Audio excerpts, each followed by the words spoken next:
আমরা এসেছি Mamaleshwar temple. Leader নদীর ডান দিকে ব্রিজটা ক্রস করে এই মন্দিরটা।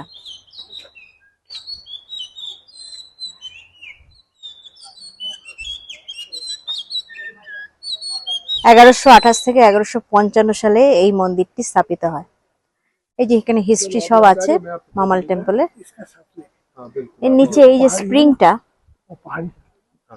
এটা পবিত্র একটা স্প্রিং। এই মন্দিরের নিচ দিয়েই কিন্তু এই স্প্রিংটা রয়েছে, মানে এই জলটা কিন্তু সবসময় থাকে। এটা একটা শিব মন্দির। আমরা ঢুকবো ভেতরে। মামালেশ্বর টেম্পল, চলুন দেখাই।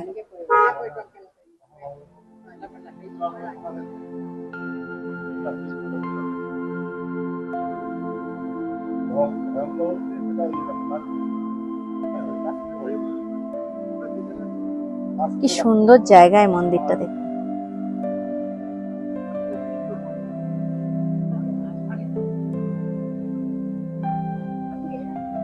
এখানে একটা কথা বলে রাখি, এখানে কিন্তু আপনাদের লোকাল ট্যাক্সি নেওয়ার দরকার নেই। আপনারা যেই গাড়ি করে আসবেন সেই গাড়ি করেই এখানে আসা যাবে।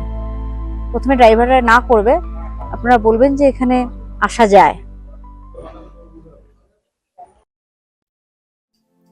সমুদ্র সমতল থেকে 2200 মিটার উঁচুতে অবস্থিত এই শিব মন্দিরটি।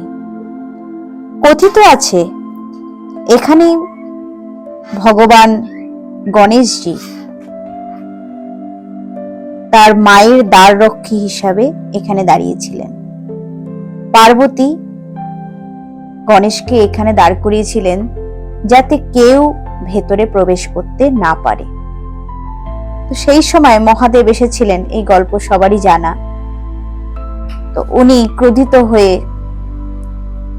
গণেশের মাথা কেটে ফেলেন এবং তার পরিবর্তে সেখানে একটি হাতির মাথা বসানো হয়। তো এই পৌরাণিক গল্প আমরা সকলেই জানি। তো সেই জন্য এই জায়গাটির নাম বা এই মন্দিরটির নাম মামলেশ্বর মন্দির। মামল মানে যেতে, প্রবেশ নিষেধ আর কি, যেতে দেয়া হবে না। সেই থেকেই মামাল এই মন্দিরটির নামকরণ হয়েছে।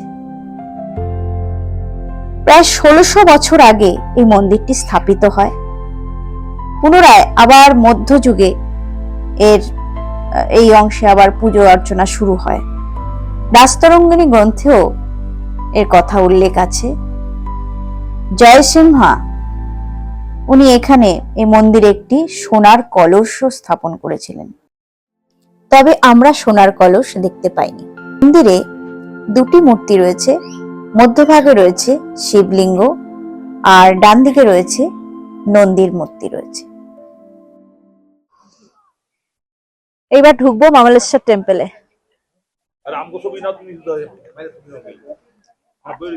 এই যে জামাইবুড়া বসে রয়েছে, ঢুকবে। আমরা আগে ঢুকে দেখি, আবার মন্দির বন্ধ হয়ে যায় নাকি এবার কে জানে। দেখি, চলুন।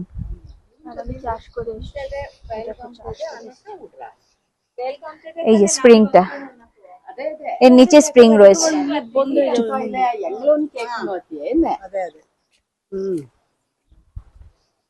এটা কিন্তু অনেক প্রাচীন মন্দির। একটা পাথর কেটে পুরো, এটাই একটা পাথর, বড় একটা পাথর ছিল। এটা একটা বিশাল একটা পাথর ছিল, সেই পাথরটা কেটে এই মন্দিরটা তৈরি করা হয়েছে। চলো আস্তে আস্তে এসো। এই সেই শিবলিঙ্গ। যাই হোক, আজকের মতো আমাদের এখানেই ঘোরাঘুরি শেষ। আমরা ফার্স্ট হাফে বৈশারণ ভ্যালি ঘুরে তারপরে নিচে নেমে এসেছিলাম, সেই ভিডিও আমরা দেখিয়েছি আপনাদের। নিচে এসে পেহেলগাম মার্কেটে এসে আমরা লাঞ্চ করে নিয়েছি। লাঞ্চ করে আমাদের যে ড্রাইভার ছিলেন সেই ড্রাইভার দাদাকে আমরা ডেকে নিয়ে সেকেন্ড হাফে এই মামলেশ্বর মন্দিরে গিয়েছিলাম। তো এখানে যারা আসে, এটা অনেকেরই হয়তো জানা নেই। তো এই মন্দিরটা কিন্তু অনায়াসেই যাওয়া যায়, একেবারে কাছেই, 5 থেকে 10 মিনিট লাগে পেহেলগাম মার্কেট থেকে। তো আমার এই ভিডিও আপনাদের কেমন লাগছে জানাবেন। আর ভালো লাগলে অবশ্যই লাইক, শেয়ার, কমেন্ট করবেন। আর ভালো লাগলে সাবস্ক্রাইব করে পাশে থাকার অনুরোধ রাখছি। ভালো থাকবেন। ধন্যবাদ।